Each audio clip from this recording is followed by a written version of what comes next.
아마도 이렇게 많이 모이셔서 오늘의 행사를 참여하시는 것이 아무래도 이 평생학습에 대한 끝없는 이 열정, 큰 용기, 이게 아마 함께 하기 때문이 아닌가 싶은 생각이 듭니다. 사실 제가 이제 오늘 오전에 이 토론회 환영사를 하게 돼 있다고 해서 도대체 무슨 말씀을 드려야 되나 이제 고민을 하던 차에 제가 오늘 이 주제를 보니까 어떻게 품위 있게 생존할 것인가.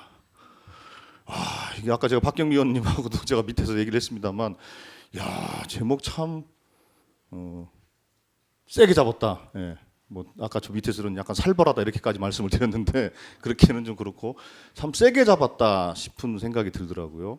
그러니까 평생학습과 생존 문제를 결부할 정도의 정말로 중요한 의미가 있는 것인가, 또 그렇게 우리가 생각을 또 하고 있는 것이 아닌가, 또 이런 느낌을 제목에서부터 받았고요. 그로부터 오는 중압감이라는 게 또 확 또 느껴졌습니다. 예전에 우리 선조들이 공부하던 거를 보면은, 물론 그때는 사실은 공부만 하던 사람들이 있었잖아요. 대다수의 백성들은 공부는 뭐 고사하고 뭐 평생 일만 하다가 이제 돌아가셨겠지만, 그때의 공부라는 것은 그게 무슨 뭐 초등학교가 있고 중학교가 있고 고등학교가 있고 대학교가 있고 이런 체제가 아니었지 않습니까? 자기가 그 공부하고자 하는 그 공부에 대해서 조금 이렇게 기초부터 심화 단계에 이르기까지 이렇게 평생 공부하는 그런 시스템으로 예전에 공부는 그렇게 진행을 하지 않았습니까? 그러던 것이 이제 근대화가 되면서 학교라는 시스템이 나이에 따라서 또 배움의 그 성숙에 따라서 그 배움을 쭉 쌓아나가는 과정들이 학교 시스템으로 도입이 되면서 초등 과정부터 고등 과정에 이르기까지 이렇게 쭉 나이별로 이렇게 진행하는 또 그런 게 되지 않았습니까? 그러다 보니까 한동안은 우리가 대학교까지 졸업을 하면은 더 이상 배울 것이 없는 것처럼 우리가 흔히 착각들을 했습니다. 그랬던 시절이 있었고, 그랬던 시절에 조금 더 나가서는 어떻게 됐냐면 대학교까지 배웠던 것 그 이외의 것들을 공부하는 것이 평생 교육, 평생 학습이 아니겠냐라는 또 생각을 했던 적도 있습니다. 그게 아마 지금 시대의 모습인 것 같아요. 그런데 저는 앞으로 미래 사회의 평생 학습은 반대가 돼야 된다고 생각을 합니다. 제가 매번 말씀을 드립니다만, 우리의 전생의 주기적 학습이라는 것은 평생 교육의 관점으로 다시 설계가 돼야 될 겁니다. 그런 관점에서 어린 시절에 또 청소년 시기에 또 성장을 해서 또 이제 정기 교육 과정을 다 마치고 사회에 진출해서도 또 직업을 갖고 직업 교육을 하고 다양한 평생 학습 과정을 거치는 과정을 통해서도 그렇고, 이제는 학습이라는 게 나이에 따라 단계를 쌓아나가는 것이 아니라 평생 학습이라는 전체의 틀 속에서 설계가 돼야 될 것이다. 저는 이제 그렇게 생각을 하고 있습니다. 그게 아마도 그 소위 이제 기술 발전으로 표현되고 있는 그 4차 산업혁명 시대라고 얘기하는 그런 시대에 지식의 가치보다는 도대체 그 지식에 대해서 어떻게 우리가 접근을 하고 그걸 어떻게 또 활용하고 또 엮을 것인가, 그 문제가 중요한 시대로 대두되는 그런 사회에서는 훨씬 더 그럴 거라고 생각하고 있습니다. 그래서 아마도 생존이라는 말까지 동원해서 오늘 주제를 잡은 것이 아닌가 싶습니다.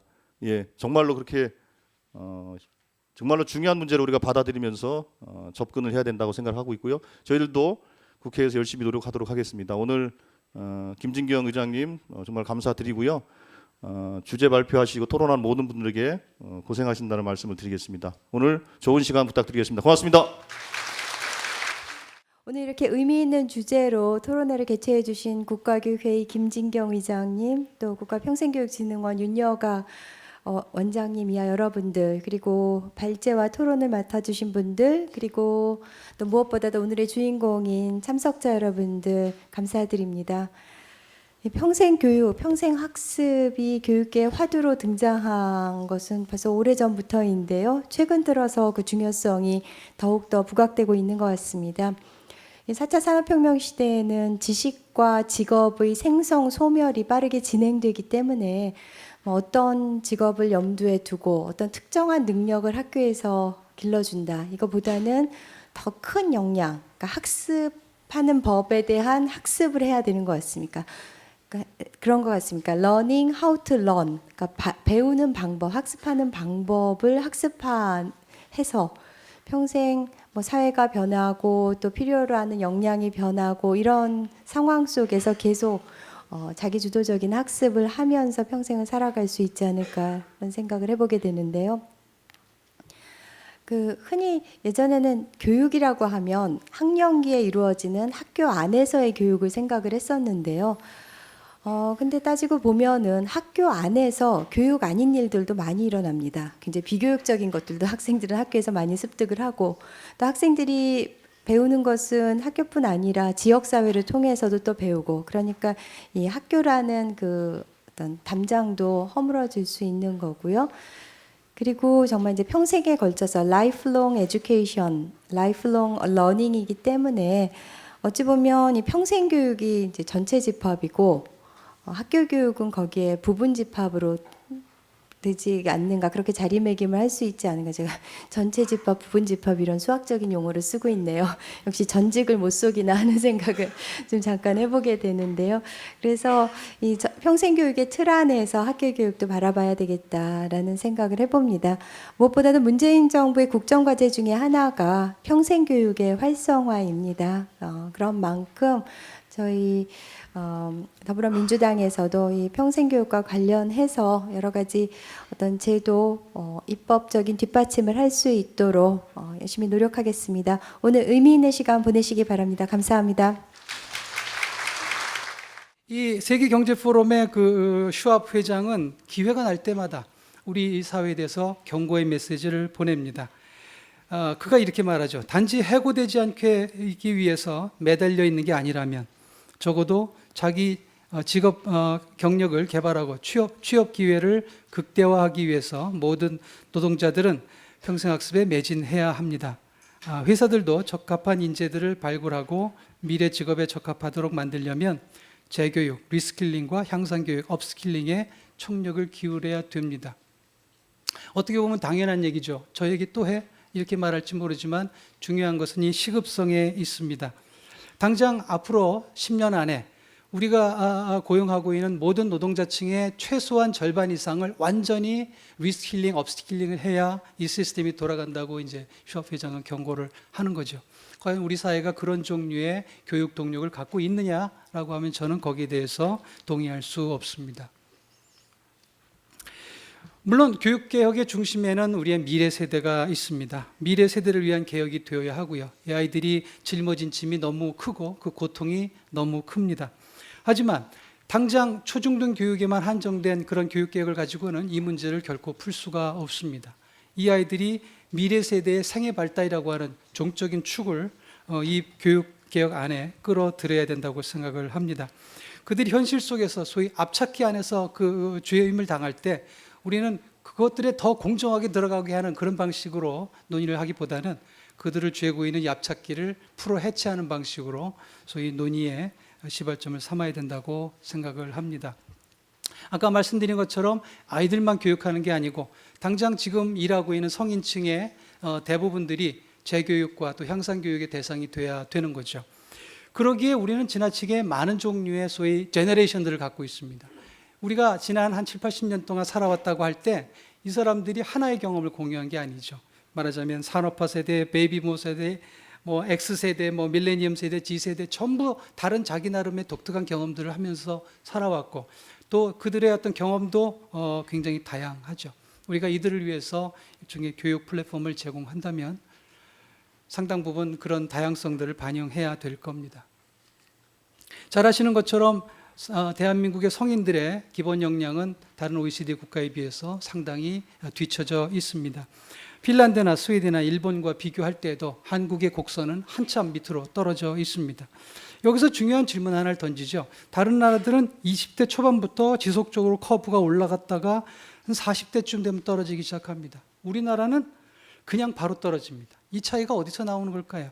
물론 이거는 롱기튜디널 데이터는 아니에요. 따라서 공부를 안 했기 때문에 그렇게 됐다라고 말하기보다는 근데 가만히 생각해 보시면 우리나라 대학 입학률이 높잖아요. 여기서 최소한 30대 내지 40대 정도 되는 사람들은 대부분 70% 이상이 대학 교육을 받은 사람들입니다. 그런데 그 사람들의 역량이 말하지만 다른 나라에 비해서 바로 떨어진다고 하는 건 우리의 어떤 사회의 교육 시스템 전체에 뭔가 문제가 있는 거죠. 얼마 전에 노무현 대통령의 메모가 공개된 적이 있습니다. 그 메모 속에서 제 눈을 사로잡았던 건 스스로의 아쉬움이라는 메모 밑에 교육이라는 데 동그라미가 쳐져 있더구만요. 우리가 참여정부에서 교육에 상당히 실망스러웠다는 것은 다 알고 있습니다. 그 부분들이 문재인 정부에서 얼마만큼이나 극복될 수 있을지 저는 기대가 큽니다. 사실 한국에서의 교육 문제는 정치 담론이죠. 정치적인 어떤 쟁론의 대상이고 보수냐의 진보냐 프레임에 갇혀서 말하자면 전체의 교육 문제들이 시스템적으로 바라보이지 못하고 부분 쪼개져서 그것도 당론에 의해서 서로 엇갈리는 이런 행보들을 보이죠. 따라서 함께 가야 할 문제들이 각각의 방식으로 각각의 어떤 논의 속에 이렇게 고립돼 버립니다. 그러다 보니까 이쪽은 진보 쪽으로, 이쪽은 보수 쪽으로, 전체적으로 말하자면 하나의 시스템이 돌아가지 못하게 하는 그런 어떤 아쉬움들이 있습니다. 참여정부 들어서 얼마 되지 않았지만 우리가 하나의 성공 사례를 봅니다. 뭐냐면 공공성의 어떤 증진이죠. 어떤 신문은 이렇게 얘기합니다. 문정부 2년이 됐는데 교육개혁 곳곳에 제동이 걸려있다. 반면에 최대 성과는 공공성의 강화입니다. 굉장히 긍정적인 부분입니다. 우리나라 고등교육, 대학 같은 경우에는 80% 이상이 사립대학이고요. 초중등 교육에서도 소위 사립의 어떤 입김은 강할 수밖에 없습니다. 거기에서 공공성의 강화라는 것은 일종의 우리가 출발점으로서 굉장히 좋은 것이지만 다만 아쉬운 건 뭐냐면 그 국정과제나 이런 것들을 들여다봤을 때 교육을 그 국가 책임이라고 하는 프레임 안에 가둬놓는다는 거죠. 그걸 통해서 말하자면 사회의 어떤 여러 가지 혁신이라든지 변화라든지 이런 것들을 리더할 수 있는 방식의 교육 정책들은 제가 볼 때는 보이지 않습니다. 4차 산업혁명과 관련된 그 국정과제에서도 실망스럽기는 마찬가지입니다. 이제 우리의 어떤 관점을 전환할 때가 됐다고 생각을 합니다. 프레임을 바꾸면 지금까지 보지 못하는 것들이 보이기 시작합니다. 우선 출발점은 입시제도입니다. 모든 교육 문제의 출발점 알파와 오메가를 입시 문제로 보고 이걸 가지고 우리는 굉장히 많은 어떤 논쟁의 어떤 시간들을 보냅니다. 하지만 제가 볼 때 입시제도는 풀릴래야 풀릴 수 없는 구조를 가지고 있고요. 그거를 고립적으로 혹은 독립적으로 풀 수 있는 장치들은 없다고 생각을 합니다. 왜냐하면 그것들 자체가 학교 체제와 노동시장, 그 다음에 구체적으로 말하면 중등교육과 고등교육을 연결하는 그런 다리일 뿐이거든요. 문제는 양쪽 집에 있는 것이지 그 집의 대문에 있는 것이 아니라는 생각을 해볼 수 있습니다. 이제 우리에게 필요한 것은 확장적인 사회개혁이다 이렇게 저는 생각을 합니다. 교육 문제를 해결하기 위해서는 교육 문제의 프레임을 보다 넓게 또 그렇게 이해하는 것과 함께 이 과정에 영향을 주는 대외적인 요인들에 대한 보다 적극적인 사회개혁이 동반되어야 합니다. 그 동시에 그 발열 지점인 대학, 우리가 가지고 있는 이 대학의 구조를 획기적으로 바꿀 필요가 있습니다. 지금까지 우리 교육개혁은 주로 중등교육, 초중등교육의 내부로 한정돼 있었고요. 그 내부를 변화시키는 데에 만족하려고 했습니다. 그럼에도 불구하고 대부분의 문제들은 그 밖에 대학과 노동시장과 등등에서부터 오는 것이라는 것. 그래서 그것들을 우리가 바꿔나갈 때에 저는 적어도 변혁적이고 확장적인 이 두 가지 키워드들이 함께 가기를 기대합니다. 변혁적인 이유는 뭐냐면 우리가 손쉽게 선택할 수 있는 옵션 중에 답이 있다는 게 아닌 거죠. 그것보다는 그 옵션을 뛰어넘는 어떤 새로운 개혁을 전제로 해야 된다는 것이고 그것이 확장적이어야 되는 이유는 교육 내부의 변화가 아니라 교육을 둘러싸고 있는 어떤 사회 정책에 대한 보다 적극적인 개선이 먼저 선행되어야 한다는 것입니다. 우리는 중등이 아니라 대학과 노동시장을 바꿔야 합니다. 대부분의 어떤 그런 교육개혁 안의 어떤 프레임을 조금 걷어내고 거기에서 소위 대학과 노동시장을 변화시킴으로써 그 과정에서 중등교육과 또 그 이하에 있는 여러 가지 교육 문제들이 실타래 풀리듯 풀려나올 수 있는 그런 과정들을 저는 기대를 해봅니다. 거기서 핵심은 역시 고등교육과 평생학습의 역할입니다. 이 부분들을 우리가 어떻게 구조화하느냐에 따라서 우리가 가지고 있는 여러 가지 교육 문제들이 의외로 쉽게 풀릴 수 있는 그런 순간들을 저는 볼 수 있다고 기대를 합니다. 사실은 아무도 가보지 않은 길이죠. 이런 식의 교육 개혁은 해본 적이 없습니다. 그렇지만 우리가 해볼 수 있는 어떤 그런 계기를 이번에 만들 수 있겠다라는 거죠. 보육에서부터 노동시장까지 우리가 하나하나를 분절적으로 보지 말고 예컨대 보육과 어떤 가정, 어떤 성평등을 통한 어떤 가정개혁, 그 다음에 학교 프레임의 혁신, 대학개혁, 또 교육과 직업의 어떤 소위 스쿨과 워크플레이스의 어떤 접점을 확대한다든지 확정적인 노동사회 개혁이라든지 또 이런 것을 통해서 학습경제와 학습사회를 구축하는 여러 가지의 어떤 일들이 동시적으로 연결되어서 진행되어야 한다고 봅니다. 이 중에 어떤 하나라도 추진이 되지 않으면 말하자면 강물과 같은 거죠. 어떤 한 곳에서 물이 흐르지 않으면 그 강물 전체는 흐르지 않을 겁니다. 대학 구조개혁은 우리가 상상할 수 있는 차원을 넘어서야 한다고 생각을 합니다. 자세한 말씀은 드리지 않겠습니다. 오늘의 어떤 핵심이라고 볼 수 있는 건데요. 우리가 대학을 개혁할 때 평생학습의 마인드와 평생학습의 어떤 그런 접근법들을 충분히 이 안에 녹여내는 것들이 대학도 살고 평생학습을 통해서 우리가 이루고자 하는 것들을 달성할 수 있는 하나의 어떤 그런 계기가 될 수 있다고 생각을 합니다. 고등교육과 평생학습은 지금까지 분리된 영역이었죠. 하지만 이들 사이에 경계가 희미해지고 있고요. 일종의 융합 현상들이 나타나고 있습니다. 대학은 이제 학교 교육의 장인과 동시에 계속 교육과 비형식 교육의 중심이 됩니다. 이제 대학을 구성하던 기본 논리들이 재해석돼야 됩니다. 학점, 학기, 학년, 졸업, 성적 등의 개념이 예전의 학교 체제와는 달리 평생학습적인 관점에서 재해석되고 또 재위치화되어야 된다고 생각을 합니다. 예컨대 예전에 우리 시간제 학생이 있었죠. 기존의 시스템에서는 시간제 학생은 죄인 보듯이 했어요. 저건 늘리면 큰일 난다. 하지만 평생학습적인 관점에서 보았을 때 시간제라든지 또는 비형식 과정들이 없이 그런 것들 없이 대학을 일종의 평생학습의 시스템 안에 넣는 것은 불가능합니다. 예전에 성인학습자들은 주로 기존의 대학 시스템 변두리에 있었습니다. 방송통신대학, 사이버대학, 물론 그런 것들이 나쁘다는 얘기가 절대로 아닙니다. 중요한 것들은 자기가 가고 싶을 때, 원할 때 대학 시스템 안에서 일종의 서비스를 받을 수 있는 이런 체제들이 원천적으로 봉쇄되어 있었다고 하는 거죠. 성인학습자들이 가고 싶은 일종의 이렇게 한번 생각해 보실까요? 현재 대한민국의 기본적인 교육의 수준은 어디일까요? 고등교육이죠.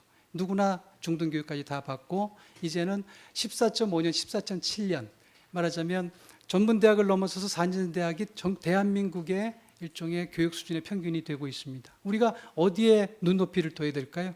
물론 문해교육 중요하고 마을에서 여러 가지 활동 중요합니다. 하지만 우리의 눈높이는 이제는 고등교육 수준에서의 평생학습에 꽂혀야 된다고 생각을 합니다. 그걸 위해서 고등교육을 바꾸는 여러 가지 원리들이 제시되어 있습니다만 이 부분들은 시간 관계상 생략하도록 하겠습니다. 사실 제 이후에 오늘 토크쇼가 훨씬 더 재밌습니다. 그 부분들을 위해서 시간을 제가 좀 줄이도록 하겠습니다. 사실 평생학습을 생각하면 안에 만감이 교차해야 합니다. 제가 여기에 글 읽는 문해교육에 참여했던 어떤 분의 사진을 올려놓았는데요. 평생학습 초기 단계는 우리 사회교육이었죠. 사회교육이라는 것 자체가 학교 교육의 그늘로부터 그 시스템부터 소외된 분들에 대한 어떤 볼런티어적인 그런 시도였고요. 사회교육 그럼 늘 마음이 찐합니다. 그것들이 1999년에 평생교육으로 이제 전환이 되면서 평생교육이라는 이미지 안에 말하자면 우리 사회의 그 소외계층이라든지 약자계층 또 노동자계층을 대변하는 그런 마음들이 있는 거죠. 반면에 이제 아까 처음에 말씀드린 것처럼 우리가 평생교육이라는 흐름 자체가 이제 상당 부분 제도화되었고 그 제도 안에서 소위 초중등 교육과의 어떤 접점들이 굉장히 많이 늘어났던 거죠. 이 마당에 우리가 갖고 있는 학교 교육의 상당 부분 문제점들 이 부분들을 우리가 그거는 평생교육과 관계없는 거야 말하자면 학교 알아서 해결해 이렇게 말할 수는 없겠죠. 이 흐름 속에서 몇 가지의 과제들을 설정해 봤습니다. 뭐 여러 가지 중에서 이 제목만 읽고 전 끝내겠습니다. 첫 번째로는 앞으로 평생학습과 평생교육 혹은 평생 직업능력개발 등등에 대한 더 이상 혼란이 없도록 우리가 좀 정체성을 확립하고 통체적인 어떤 철학을 정립할 필요가 있습니다. 평생교육의 프로페셔널리즘 굉장히 중요합니다. 지금 평생교육사가 있고 전문적인 국가 자격을 받고 있는데요. 이 부분이 소위 평생교육의 어떤 그런 전문성을 또 제도성을 견인해 나가는데 핵심적인 어떤 부분이라고 생각을 합니다. 평생학습 참여율과 핵심 역량 높지 않습니다. 우리가 OECD 평균보다 한참 떨어지는데요. 이 부분은 강제로라도 우리 어떤 수단을 동원해서라도 빠른 시일 내에 견인해야 되는 그런 우리의 공동의 목표라고 생각을 합니다. 시민학습 공동체를 통한 우리 소위 숙려민주주의, 우리가 시민교육을 얘기할 때 늘 나오는 화두죠. 대한민국의 국민들이 늘 학습하고 자기를 돌아보고 우리 대한민국의 미래를 걱정합니다. 이 과정에서 어떤 것들이 그런 구체적인 경험들을 우리 시민들에게 줄 수 있을까요? 우리가 흔히 옆에서 얘기하는 학습 동아리, 저는 그것들이 굉장히 좋은 씨앗이라고 생각을 하는 거죠.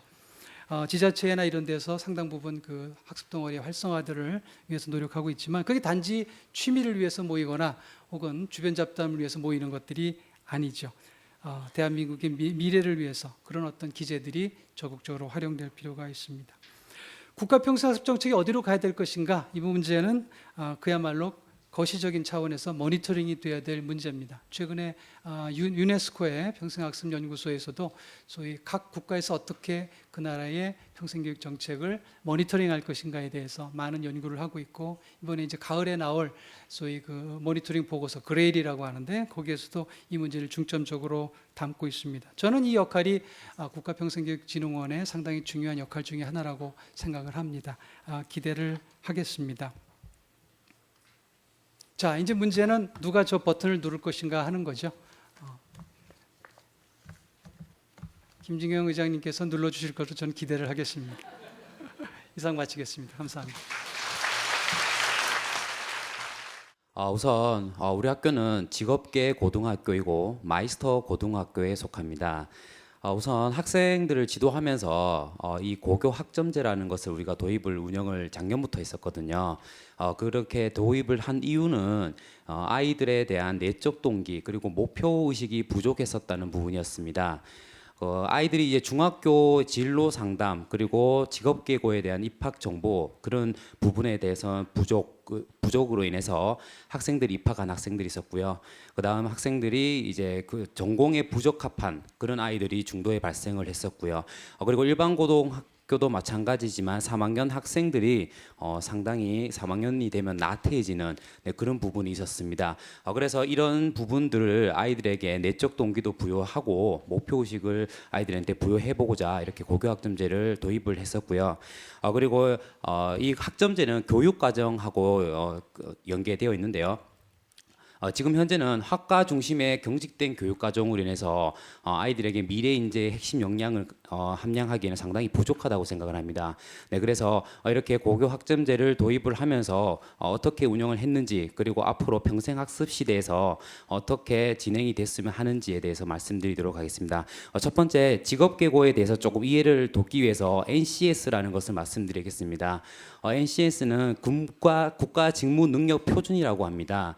그래서 이 산업체에 있는 직무를 이거를 각각의 대분류, 중분류, 소분류, 세분류 능력 단위로 이렇게 세분화시켜서 할 수 있는 능력을 가르친 단위거든요.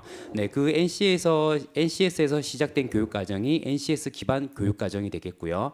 그리고 NCS 기반 자격이 과정 평가형 자격이 되겠습니다. 제가 이 두 부분에 대해서 말씀을 중간중간에 많이 나오니까 이해를 돕고자 NCS에 대한 개념을 말씀드렸고요. 네, 다음으로 우리 학교 고교학점제 로드맵에 대해서 잠시 앞에 스크린을 보면서 말씀드리도록 하겠습니다. 아이들이 입학을 하면서 학업 계획서를 스스로 작성을 합니다. 물론 진로 상담 교사와 담임 교사와 함께 학업 계획서를 홈페이지가 구축이 되어 있습니다. 네, 그래서 학업 계획서를 작성을 하고 1학년 1학기 때 이제 공통 교육 과정을 이수를 합니다. 아이들이 직업 교육을 처음 받는 아이들이다 보니까 기초적인 지식과 기술을 이수를 하게 되고요.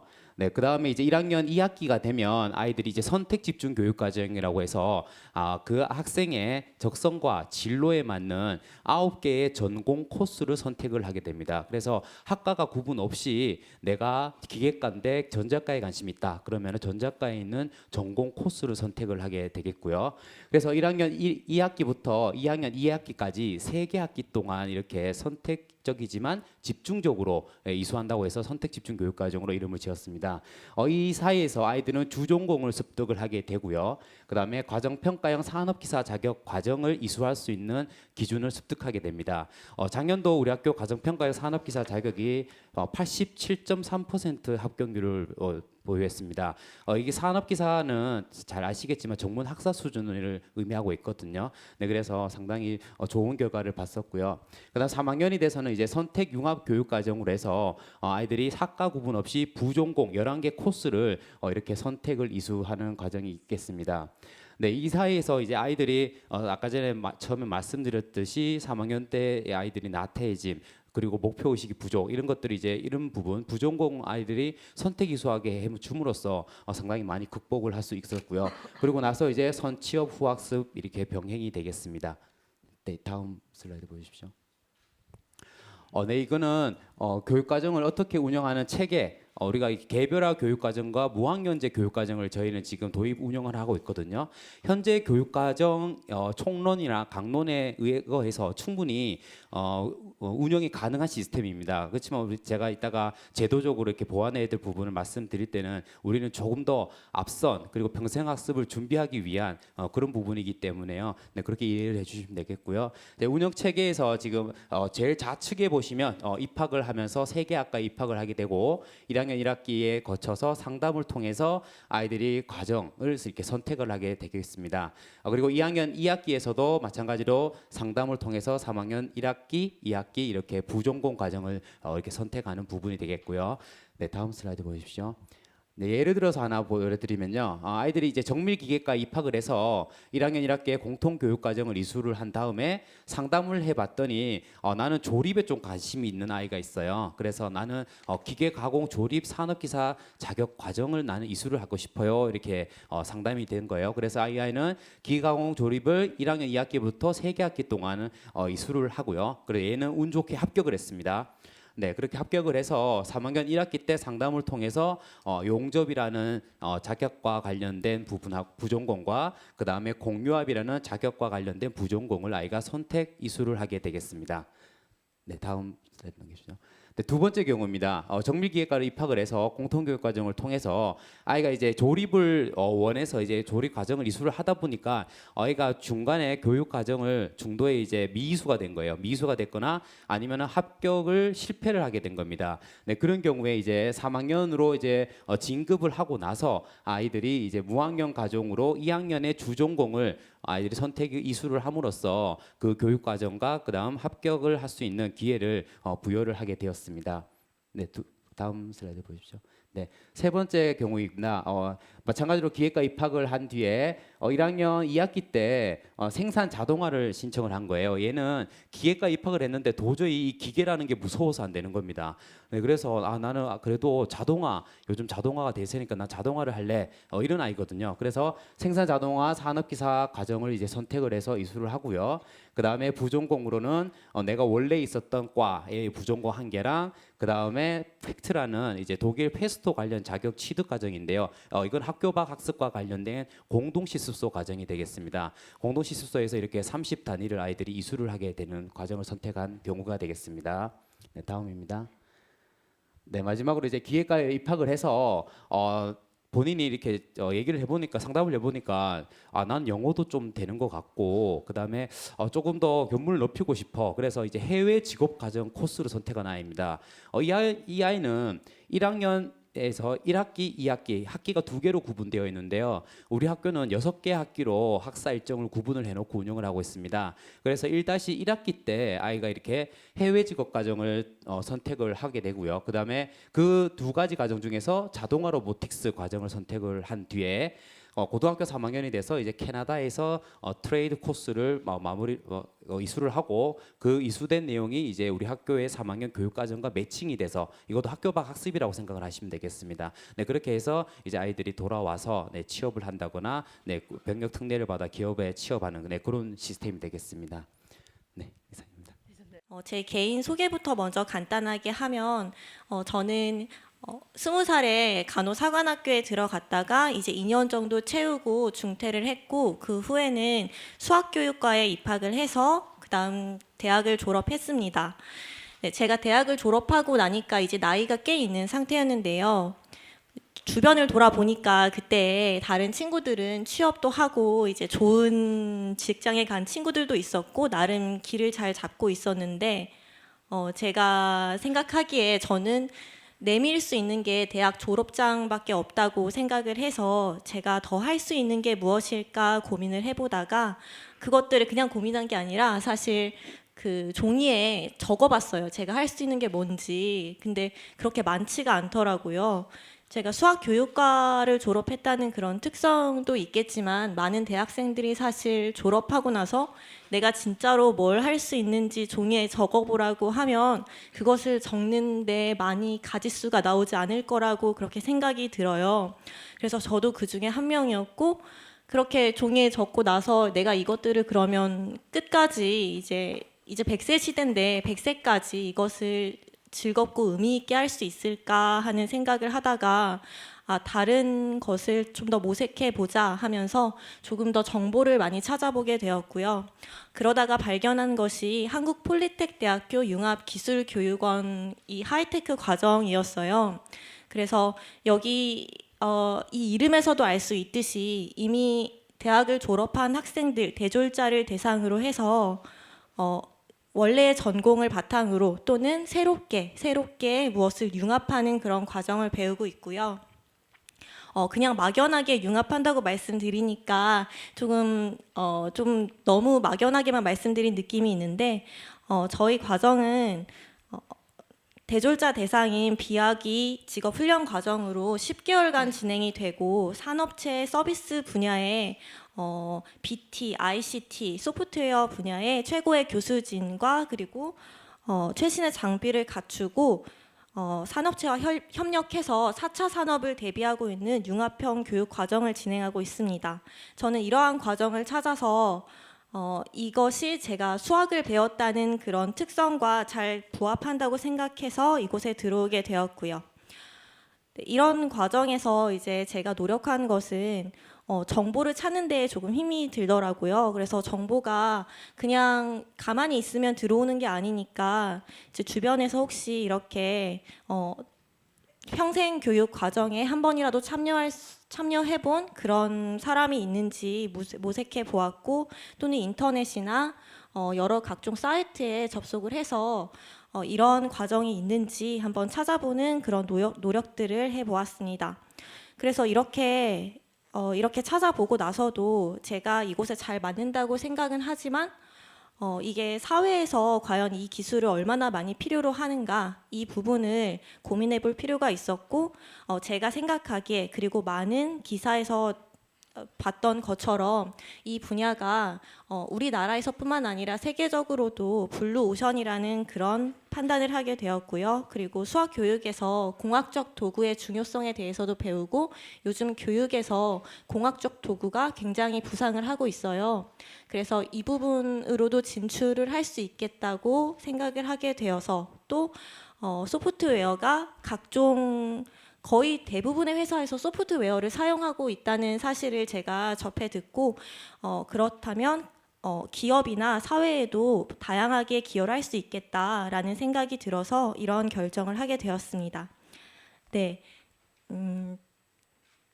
또 그래서 제가 이러한 과정에 참여하게 되었습니다. 네, 시간을 못 채웠지만 저는 여기까지 소개를 마치겠습니다. 몽실학교는 학교가 아닙니다. 경기도 교육청에서 지역의 민간에서 시작한 그런 마을 학교를 이제 받아들여서 정책화시킨 저희가 네이밍을 붙인 거는 지역사회 협력 청소년 자치 배움터라고 해서 이렇게 운영하고 있는 학교 밖 배움터입니다.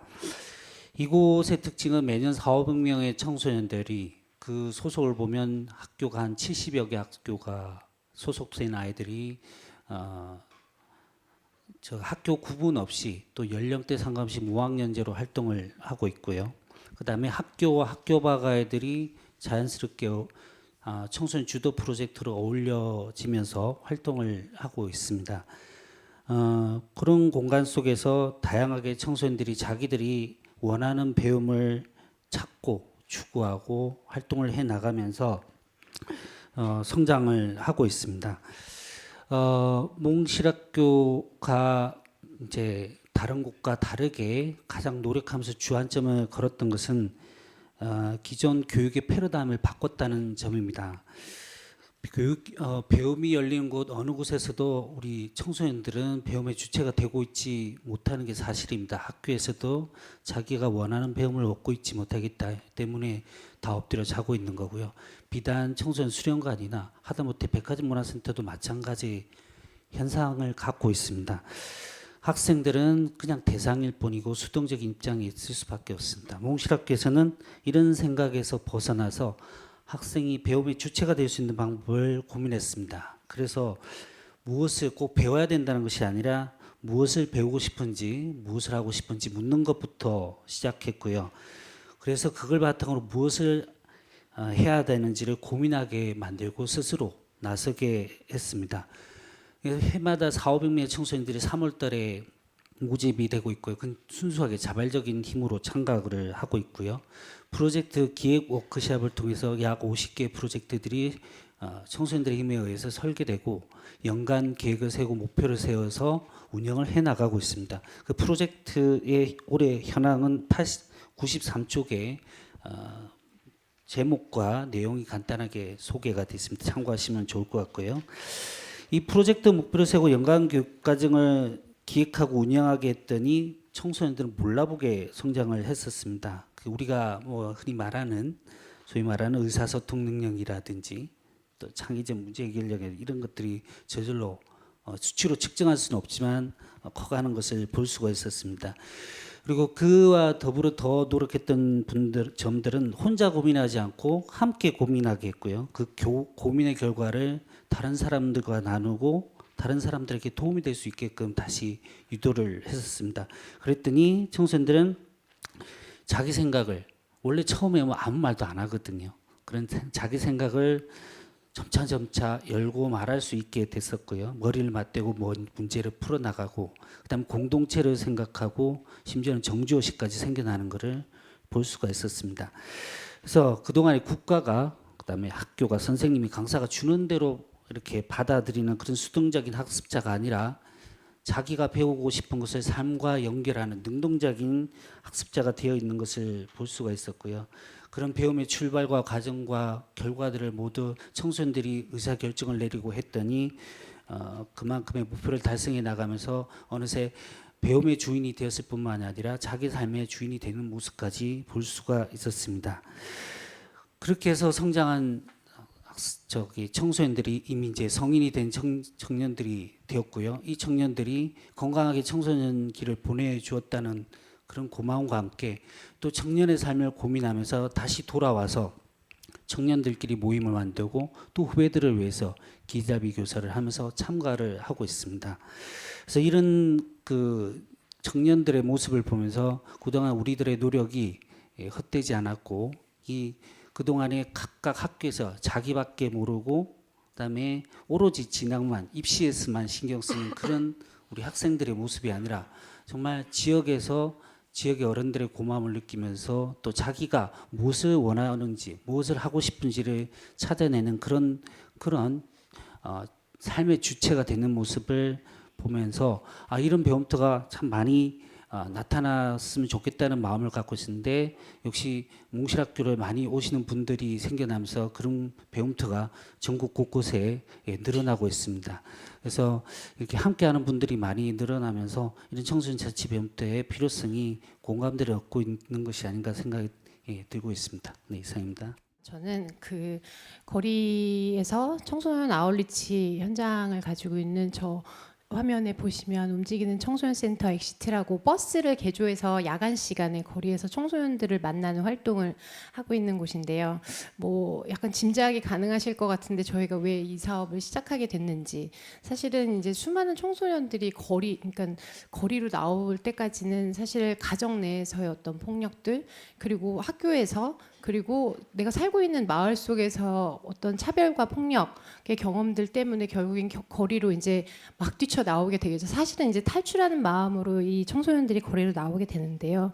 사실 마음의 위안을 찾거나 또는 이제 자신의 삶의 어떤 탈출구로 나온 거리이기는 하지만, 사실 이 거리라는 곳은 또 안전한 공간이 아니기 때문에 되게 또 위험한 일을 많이 또 경험하게 되기도 하는 것 같아요. 뭐 각종 범죄나 성매매나 뭐 많이들 알고 계시지만 뭐 성폭력이나 금융 범죄의 어떤 피해 대상이 되는, 그러니까 본인들이 이것들을 선택하지 않더라도 그런 것들이 계속 그런 위험한 어떤 상황들이 사실은 그런 펼쳐지기 때문에, 사실 오늘 제목이 이제 품위 있게 생존할 것이냐지만, 사실 우리가 그 개인의 어떤 존엄을 지켜 나가면서 생존한다는 것이 사실은 되게 어려운 환경들을 저희가 이제 청소년들 만나다 보니까 자연스럽게 저희가 이런 활동들을 하게 됐어요.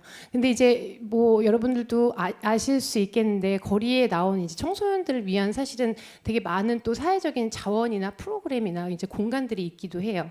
뭐 예를 들어서 이제 뭐 청소년 뭐 쉼터가 있기도 하고, 이런 청소년들 지원하기 위한 다양한 어떤 시스템이나 프로그램들이 존재하기는 하지만, 사실 이제 처음에는 이 당사자들을 위해서 이 활동들을 시작을 하죠.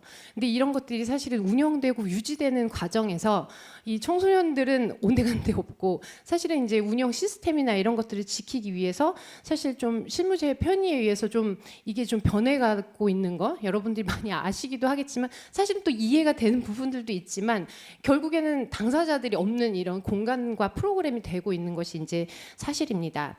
그런 과정에서 사실은 왜 이렇게 될 수밖에 없었을까라고 좀 생각을 해보면, 사실은 사회에서의 어떤 시스템에서는 사실 청소년들은 가정으로 돌려보내거나 또는 학교로 돌아가거나 또는 학교로 돌아가지 않더라도 뭔가 학력을 취득해야 되는 사회적인 어떤 청소년에 대한 뭐 정상성을 이제 강요를 하게 되는 거죠. 그러다 보니까 청소년들 결국에는 본인들이 돌아갈 수 있는 곳이 없거나 계속 그 폭력 상황이 사실은 나아지지 않는다면 이들이 결국엔 제도권 밖으로 밀려날 수밖에 없고, 그러다 보니까 사실 또 다른 어떤 차별이나 폭력적인 상황이 계속 놓여 있기도 되는 것 같습니다. 그런 공간들이 사실 그렇다면 이 청소년들을 위한 어떤 공간들로 좀 유지가 되기 위해선 사실은 청소년에게 좀 운영에 대한 어떤 평가도 좀 확인하기도 하고 그런 운영이 될 수 있도록 해야 되는데, 사실 청소년 뭐 뒤에도 말씀드리겠지만 청소년에 대한 기본적으로는 뭔가 교육을 받아야 되는 또는 보호를 받아야 되는 어떤 미성숙한 존재로 사실은 좀 사회가 규정하고 있는 것이 사실은 좀 문제라는 생각을 가지고 저희는 이제 활동을 시작하게 됐던 것 같아요.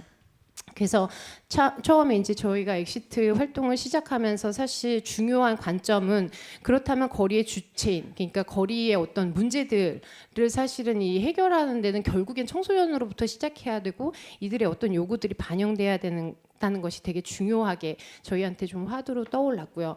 그리고 청소년들 사실은 개개인이 겪고 있는 어려움들이긴 하지만 사실 또 사회의 어떤 문제 속에서 이들이 어려움들을 겪고 있는 거기 때문에 우리가 좀 초점을 청소년 개인이 아닌 좀 사회로 눈을 돌려야 된다는 것, 그리고 결국엔 청소년들이 이런 문제들을 좀 또 해결하기 위해서는 다양한 어떤 기회의 장을 통해서 청소년들이 다양하게 경험하고, 그래서 내가 실수와 실패를 경험하면서 사실은 이 과정 속에서 어떤 배움이 되기도 하지만 이런 또 사회를 바꿀 수 있는 어떤 주체로 성장하는 게 저희한테 되게 중요한 과제이기도 했습니다. 그래서 뭐 간단하게는 이제 저희가 뭐 짐작 가능하시겠지만 우선적으로는 기본적으로 청소년들의 어떤 위기를 지원하는 활동들이 가장 좀 기본적으로 있었고, 그리고 나서는 사실 저희가 교육기관은 사실은 아니잖아요. 위기 상황에 어떤 긴급 지원을 하는 데임에도 불구하고 사실은 이들과 어떤 문화 속에서 서로 간의 어떤 소통을 통해서 공동체를 함께 만들어가는 과정 속에서 사실은 좀 배움이 일어났던 것 같아요. 그래서 청소년들을 통해서 이 사회 문제가 무엇인지 좀 들어야 했고, 그래서 자연스럽게 저희가 좀 사업이나 또는 교육 어떤 프로그램이 된 것은 청소년들이 강사로 활동할 수 있는 것, 그래서 여기 계시는 선생님들을 대상으로 해서 청소년들이 자신의 삶을 통해서 사회가 어떻게 바뀌어야 된다고 좀 강의를 하거나 또는 어떤 사회의 또 다른 어떤 약자와 함께 좀 손을 잡고 네, 사회 문제를 해결하기 위해서 좀 외치는 어떤 활동들이 저희에게 좀 주되게 일어났던 것 같습니다. 그를 통해서 저희는 사실 청소년들의 어떤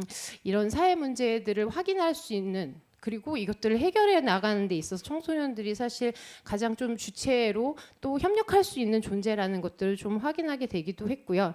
그리고 청소년들의 어떤 그런 역량들을 좀 확인하는 계기가 되기도 했습니다. 그리고 사실은 우리가 모든 공간과 모든 사람들 그리고 모든 시간들을 통해서 좀 배움이 일어나는 것들을 좀 확인할 수 있는 시간들이었습니다. 마을 어린이 도서관은요, 지자체에서 만든 도서관이 아닙니다.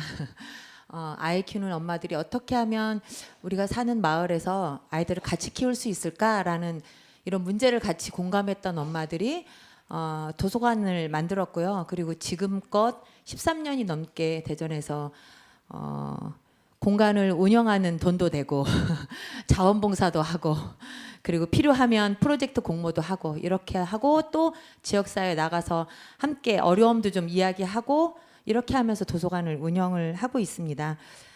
첫 시작은요. 저도 그랬거든요. 큰아이를 직장 다니면서 키웠다가 둘째 아이를 낳고 아예 육아에 이제 전념하게 됐고요. 그러면서 겪었던 육아의 이제 어려움과 외로움이 있었어요. 그래서 이런 문제 그리고 아이를 낳고 난 다음에 이 아이를 나중에 이런 학교 시스템의 어떤 경쟁 교육의 가해자 또는 피해자 이런 상황에 놓이지 않았으면 좋겠다라는 생각을 가졌고요. 그러면 뭘 할 수 있을까 부모로 우리가 아이들이 자랄 수 있는 학교 밖에 마을에서 아이들이 좀 숨통을 쉴 수 있는 공간 그리고 대안을 좀 만들어 볼 수 있는 활동을 했으면 좋겠다라고 해서 이런 걸 좀 같이 누가 할 수 있을까라고 해서 이웃들을 많이 찾아다녔고 그렇게 해서 공감하는 엄마들하고 사실은 마을 어린이 도서관을 만들었고요. 대전에는 이런 곳이 한 16군데가 있어서 지금까지 이제 서로 네트워크하고 돕고 있습니다. 저희가 그 도서관을 만들고 주로 했던 활동은요. 그러니까 뭐 지금은 작은 도서관이라는 이름으로 많이 알려져 있지만 이때만 해도 너희들이 누구야라는 얘기를 제일 많이 했고요. 우리 일상생활에서 우리가 살아가는 곳에서 아침에 편하게 슬리퍼 신고 올 수 있는 공간이기를 바랬고 그리고 아이들이 엄마 손잡지 않고 혼자 와서 책도 보고 동네 아줌마한테 눈도 맞추고 책도 읽어 달라고 할 수 있는 공간이 되도록 저희는 좀 책 읽어주는 문화를 좀 했습니다. 그래서 책을 읽어주지만 책이라는 것이 동화구연가만 읽어줄 수 있는 것은 아니라는 생각을 했고요.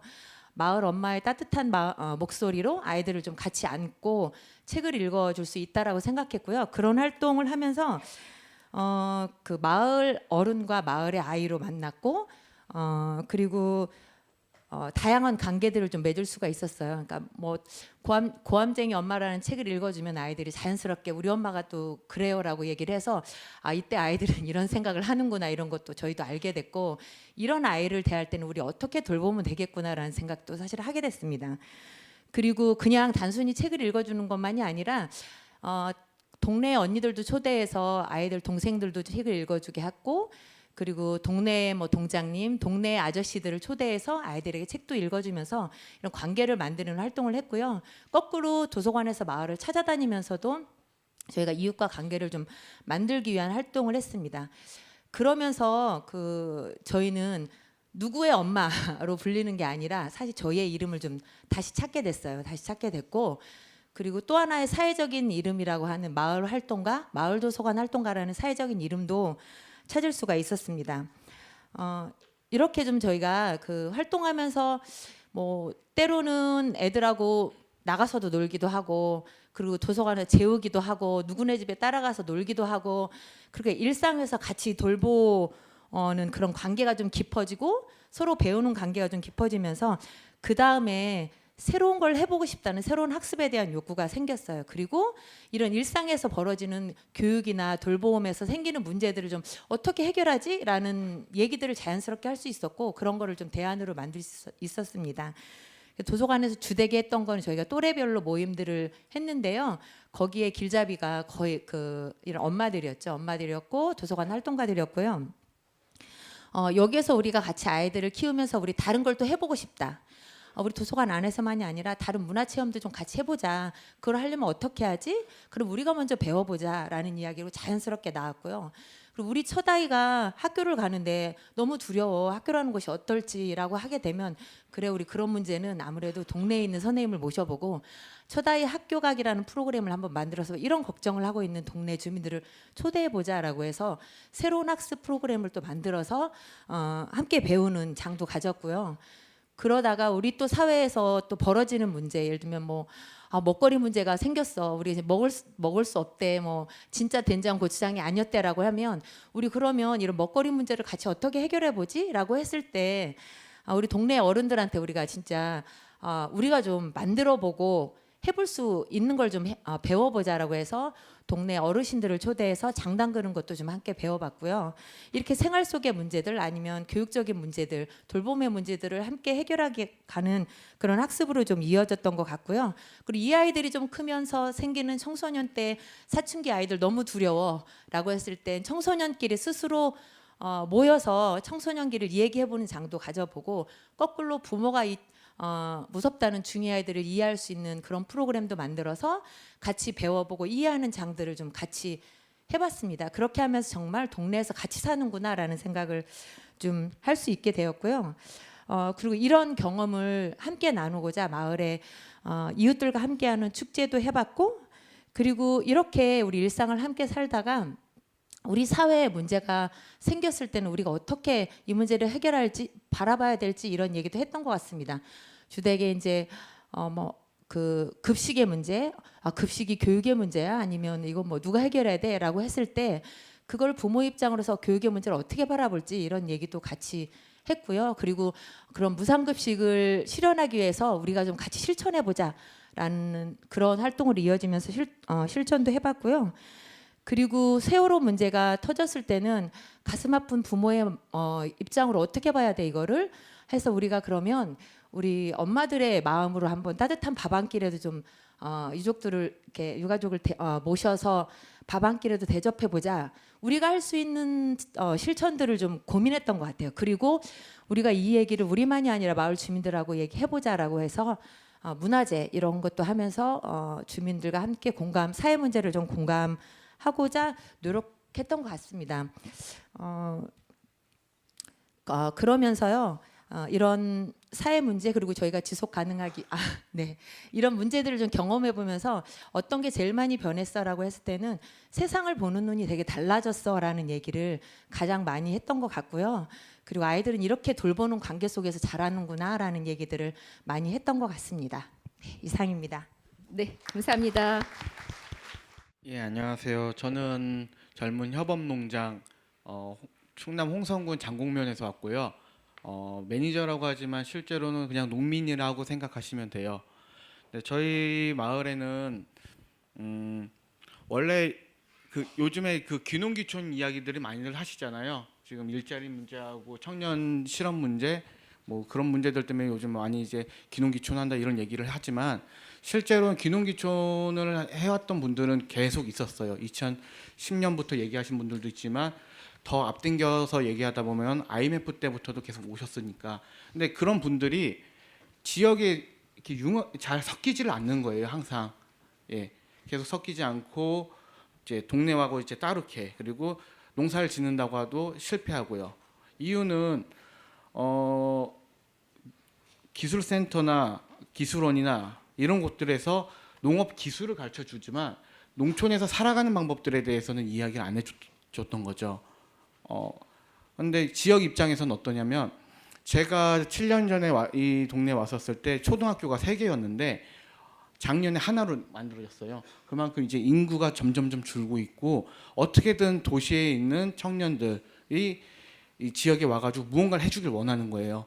그렇다면 이거를 이제 관에만 계속 의지할 게 아니라 좀 우리도 이 자체 내에서도 청년들이 왔었을 때 좀 같이 적응하고 우리가 필요한 어떤 인력들 또는 농민들을 한번 키워보자.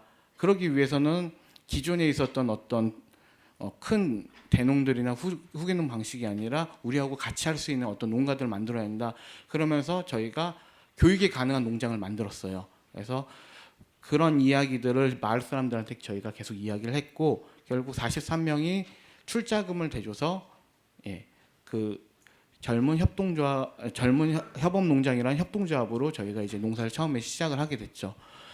근데 이 과정에서 처음에는 이제 지역민들이 이제 큰 도움을 주셨고요. 그래서 저희가 뭐 청년들이 와가지고 농사를 잘 지었다, 그래서 성공했다 이러면서 요즘에 많이들 이제 견학 오시고 그러는데 실제로는요 지역에서 계속했었던 그런 고민들인 거예요.